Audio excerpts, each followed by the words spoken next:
how do we leverage what I teach to salespeople as speakers? Well, listen, as a speaker, I don't care whether you like it or not, you're a salesperson. You're always selling yourself, period. How do we do that? Well, one, we have to determine who is our right niche. Who should we be calling?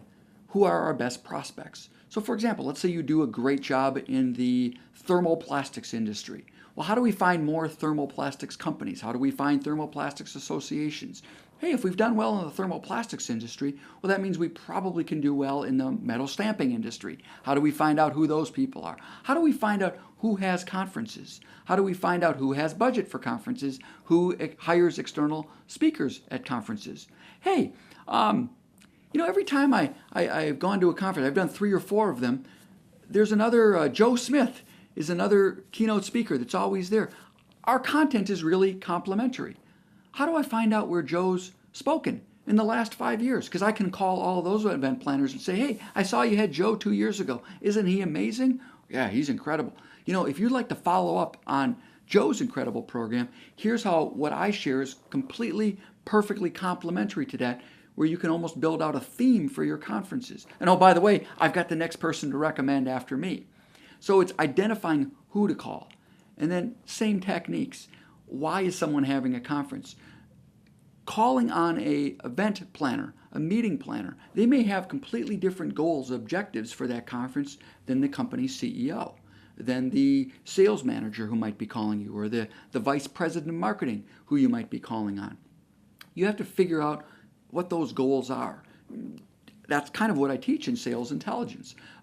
You also have to figure out what's going on in their world, what's going on at their company. So for example, if I'm a leadership speaker and I'm calling on Widget Corporation, well, I want to pitch myself completely different if Widget Corporation is massively growing. They're going through mergers and acquisitions. They're buying companies. That's a completely different conversation as a leader, as a leadership speaker, different keynote presentation, different sales presentation than I'm going to have if Widget Corporation is really suffering. They're laying off people. So knowing that beforehand, knowing, well, why might a company be having a conference and what's going on in their world where my presentation might be relevant to helping them solve their problems. I'm going to sell myself or pitch myself completely different to that one company based on what's going on in their world. Same thing for associations. What's going on in the association world? For example, I do a lot of speaking in the financial services world. This year, 2016, the Department of Labor came out with some new rules that completely has changed how financial advisors do business. When you ask financial advisors, what do these rules mean? When you ask CEOs of these huge financial corporations, what do these new rules mean? You know what they say, at least right now? I don't really know. So what does that tell me? That tells me that their world right now is filled with a little bit of uncertainty, a little bit of confusion. If I'm selling into that, I'm going to sell completely differently than if this is the the high-tech bubble and everybody's making a boatload of money in the financial services world versus how I was selling into it differently back in 2007, 2008. My calendar was massively booked during the Great Recession. Why? Because I was selling into how me as a speaker can be on the revenue side of your budget. I'm going to show you how to get through the recession versus the expense side, entertainment for a conference.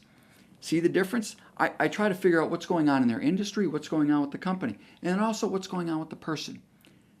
Event planners are just like anybody else. CEOs are just like anybody else. Sales managers, vice presidents of marketing, whoever's hiring you, they're just like everybody else. People buy from people who they like. People buy from people who they trust. So I'm going to find out a little bit about the person's background, where they went to school, where they used to work, what are their hobbies, their political affiliation, their donations. I may or may not outwardly use that information, but when I know about the other person, I'm able to, again, engage on a relevant level, ask better questions. Sometimes I will use the information. I'll say, hey, I see that you're a University of Minnesota graduate. You know, I'm a graduate there. I played football at the university. If I find that, boom, okay, I'm on the short list. Right there. Those little, hey, I see that you won United Way Volunteer of the Year. I've been a donor there for years. Hey, I see that you are president of the local chapter of Big Brothers and Big Sisters. I've been a big brother. We'll talk about that. We'll engage. Because again, let's be blunt. There's a lot of amazing, awesome speakers out there. My speaker reel, my incredibly powerful speaker reel that Chris is putting together, that gets me in the maybe pile. My website gets me in the maybe pile. My testimonials, my referrals gets me in the maybe pile. I'm one of 3 speakers. I'm one of 5 speakers that the individual or the committee is looking at. All of us are awesome. All of us are going to do a great job. All of us are going to cost the same. I'm going to have a conversation, have the opportunity to talk with the person or persons hiring me. How am I going to differentiate me from those other 3, 4, 5 awesome speakers? I'm going to differentiate by knowing about them, knowing about their company, knowing about their competitors, knowing about their industry, and knowing about what they're probably interested in that conference based on what else is going on in the world. And then I'm going to sell into that.